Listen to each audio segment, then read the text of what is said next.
YouTube channel చూడండి, like కొట్టండి, subscribe చేసుకోండి. ఈ యూట్యూబ్ ఛానల్ ముఖ్యంగా ప్రజా సమస్యల గురించి, మానవ మనుగడ గురించి, గతంలో జరిగిన పరిణామాలు, ప్రస్తుతం జరుగుతున్న పరిణామాలు, భవిష్యత్తు ఏ విధంగా ఉండబోతుందనే విషయాల గురించి చర్చించుకోవాలనుకుంటున్నాం. ముఖ్యంగా ఈరోజు మనం ఐఐటి విద్య గురించి మాట్లాడుతున్నాం. ఎందుకంటే ఈ ఐఐటి విద్య అనేది ప్రభుత్వ అనుమతితో ప్రైవేట్ కాలేజీలు నడుస్తున్నాయా లేదా అనేది ఒక టాపిక్.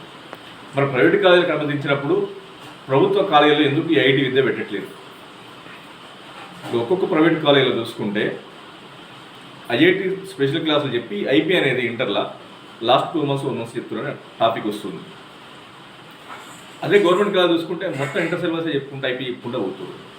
మరి ఈ పిల్లలకు ఇక్కడ చదువుకున్న విద్యార్థులకు, అక్కడ చదువుకున్న విద్యార్థులకు, ప్రైవేట్లో చదువుకున్న విద్యార్థులకు, గవర్నమెంట్లో చదువుకున్న విద్యార్థులకు ఒకటే ఎంసెట్ ఉంటుంది, ఒకటే ఐఐటి ఉంటుంది, ఒకటే మెయిన్స్ ఎగ్జామ్ పేపర్ ఉంటుంది. మరి అసలు ఐఐటి విద్య వీళ్ళకు టచ్ లేకుండా వీళ్ళు ఏ విధంగా ఎంసెట్ జేఈ మెయిన్స్ కొట్టగలుగుతారు? మెయిన్ ఏంటంటే గవర్నమెంట్ కాలేజ్ కొంతమంది విద్యార్థులు తల్లిదండ్రులు తోలాలని ఉన్నా కూడా పంపలేకపోవడం ఏంటంటే ఎంసెట్ ర్యాంక్ రాదు, ఐఐటి ర్యాంక్ రాదు, జేఈ మెయిన్స్ రాదు, నీట్ రాదు అని భయాందోళనతోనే ప్రైవేట్ ఏజెంట్గా తోలుతాడు. లక్షల ఫీజులు కట్టుకుంటా ప్రైవేట్ కాలేజీలో తోలుతాడు. అక్కడ పోతే అల్ల క్లాస్లో ఒక 50 members ఒక్కొక్క యూనివర్సిటీ ఒక్కొక్క కాలేజీలో 1000 members 500 members ఉంటే అల్ల 10% 20% సీట్లు కొడుతుంది. మిగతా వాళ్ళంతా ఈ సీట్లు కొట్టట్లేదు. ఎందుకంటే టాలెంట్ ఉన్న వాళ్ళు ఎక్కడైనా కొడతారు, అది వాస్తవం. అదే కానీ టాలెంట్ ఉన్న వాళ్ళకు కొద్దిగా పుషింగ్ అని ఉంటే ఇంకా మంచి ర్యాంక్ సంపాదిస్తారు. ఇప్పుడు అక్కడ జరుగుతుంది అది. టాలెంట్ లేని వాళ్ళు ఫెయిల్ అయిపోతారు, విఫలం అయిపోతారు. టాలెంట్ ఉన్న వాళ్ళు ఇంకా మంచి ర్యాంక్ కొట్టుకుంటారు. అదే గవర్నమెంట్ విద్యాలయాలు చదువుకుంటాం పిల్లలు టాలెంట్ ఉంటూ కూడా వాళ్ళతో పోటీ పడలేకపోతుంది. నేను చాలా కాలేజీలలో అబ్జర్వేషన్ చేసిన. ఎన్ని ర్యాంకులు ఉన్న ఎంసెట్ అయ్యేటంటే కొన్ని కాలేజీలు లేవు, కొన్ని కాలేజీలు 1-2 ఉన్నాయి. ఒక 50 members 10-20 members కూడా క్వాలిఫై అయిన వాళ్ళు లేదు ఎంసెట్లో కొన్ని గవర్నమెంట్ కాలేజీలలో. ఎందుకు జరుగుతుంది ఇది అంటే 6th కాంచి 4th 5th కాంచే ప్రైవేట్లలో ఐఐటి ఫౌండేషన్ స్కూల్లో జాయిన్ చేసి హాస్టళ్లలో ఉదయం 5 గంటల నుంచి నైట్ 10 గంటల వాళ్ళని చదివించి వాళ్ళకి ఇంటర్ సిలబస్ అనేది ఇప్పుడే స్టార్ట్ చేస్తారు. వాళ్ళకి 4th 5th 6th కాంచి. అందువల్ల ఏంటంటే ప్రైవేట్లో ఉన్న వాళ్ళు జర ఎడ్యుకేషన్లో ముందుంటారు, గవర్నమెంట్ కాలేజ్ చదువుకుంటారు, గవర్నమెంట్ స్కూల్ చదువుకుంటారు, ఎడ్యుకేషన్లో వెనుకకుంటారు. ఇటువంటి తారతమ్యం ఉండొద్దంటే ఒక 1960-70 1960 70 ఆ టైంలలో ఊళ్ళలో గవర్నమెంట్ స్కూల్ ఉంటే అందరూ అలాగే పోయేది. ఉన్నోళ్ళు కానీ లేనోళ్ళు కానీ అందరూ అలాగే పోయేది. ఆఖరికి తన పిల్లలు కూడా తను తీసుకుని వచ్చే సందర్భం ఒక పందులు. ఇప్పుడు అసలు పరిస్థితులు లేవు. ఏమాత్రం ఫైనాన్షియల్ స్ట్రాంగ్ ఉన్న వాళ్ళు బయటికి, ఆఖరి స్ట్రాంగ్ లేకున్నా కూడా కూలీ చేసుకునేటోళ్ళు, నాలి చేసుకునేటోళ్ళు, కర్షకులు, కార్మికులు వాళ్ళు కూడా తన పిల్లలు మంచిదన్న ఉద్దేశంతో వర్షాలు వచ్చి ఎండలు కొట్టి పనులున్నా లేకుండా కూడా అప్పు సొప్పు తెచ్చి ప్రైవేట్ కాలేజ్ జాయిన్ చేసే పరిస్థితి వచ్చింది. మెయిన్ ఏంటంటే ఐఐటి.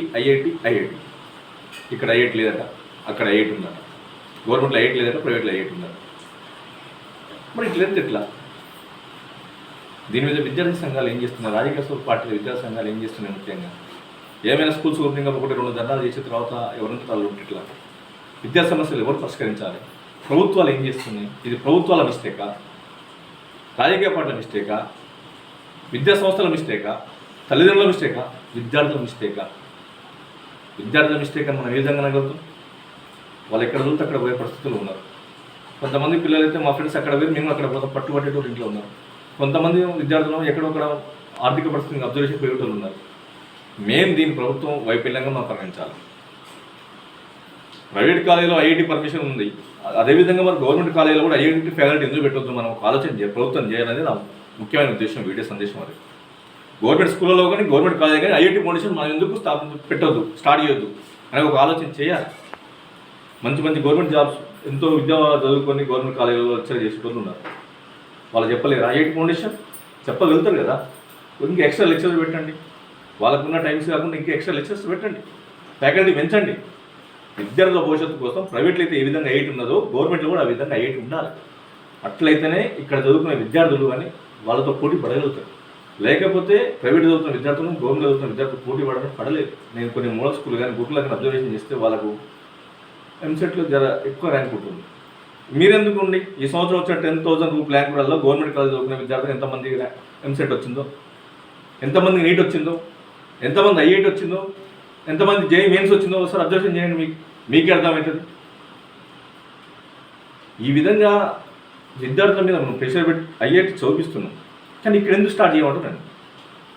గవర్నమెంట్లో ఎందుకు స్టార్ట్ చేయకూడదు ఐఐటి ఫౌండేషన్ అనేది? ఐఐటి ఫౌండేషన్ అంటే గవర్నమెంట్ టీచర్స్ కూడా పిల్లలు అక్కడ వదులుకుంటారు కదా, గవర్నమెంట్ ఎంప్లాయీస్ కూడా గవర్నమెంట్ వదులుతారు కదా.